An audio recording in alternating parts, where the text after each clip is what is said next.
Hi everyone, happy Monday. Today's topic is going to be stress in youth.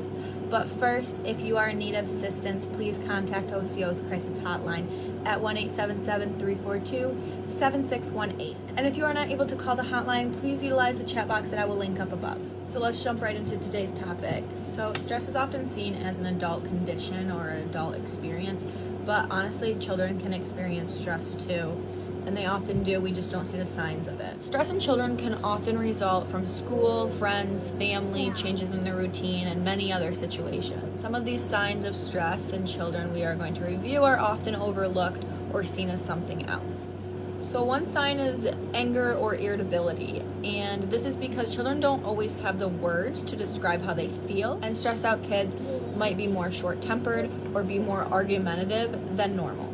So then we just have changes of behavior, and that is honestly anything that is not typical of that child or not normal for them to do.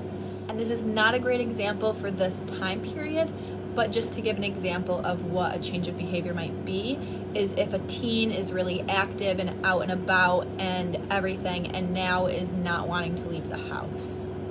Not the greatest example for this situation, but bear with me. And then we have changes in sleep schedule.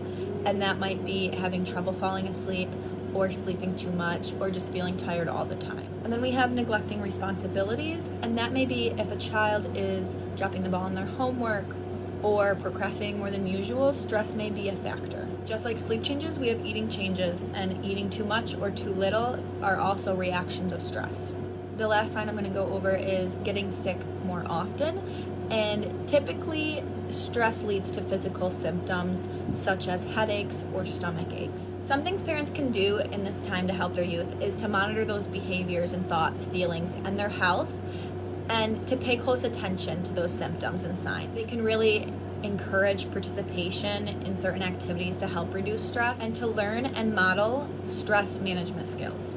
I'm going to go over some ways to help reduce stress in your child's life.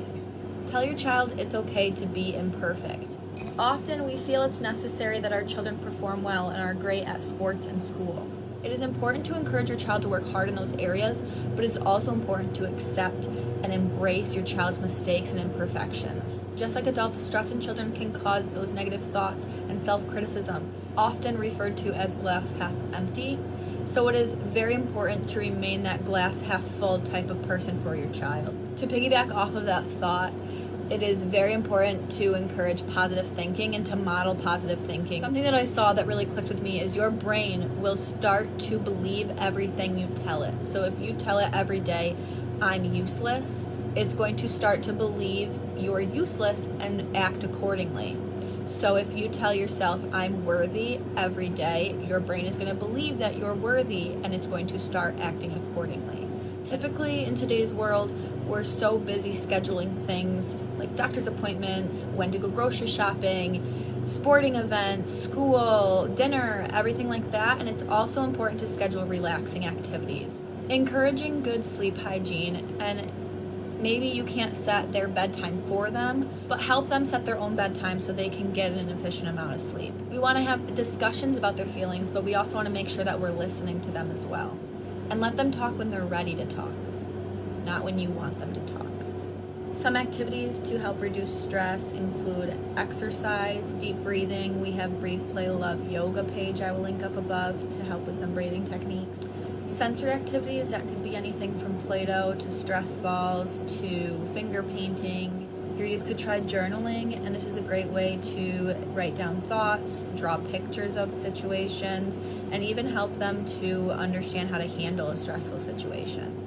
You could listen to music, either their favorite music or relaxing music. Encourage youth to start a hobby. Art, music, games, puzzles, reading, science, anything that could give them a break from a stressful situation. And then just talking about their feelings and stress. Caregivers can be great listeners and maybe give advice if they want it, but some children just want to be able to vent and talk about their feelings. Stress can be very overwhelming, and youth don't always know how to express those feelings. So I hope this video helps, and I hope you give at least one of these activities a try, and I hope everybody has a fantastic rest of their week. I'll see you again on Thursday. Bye!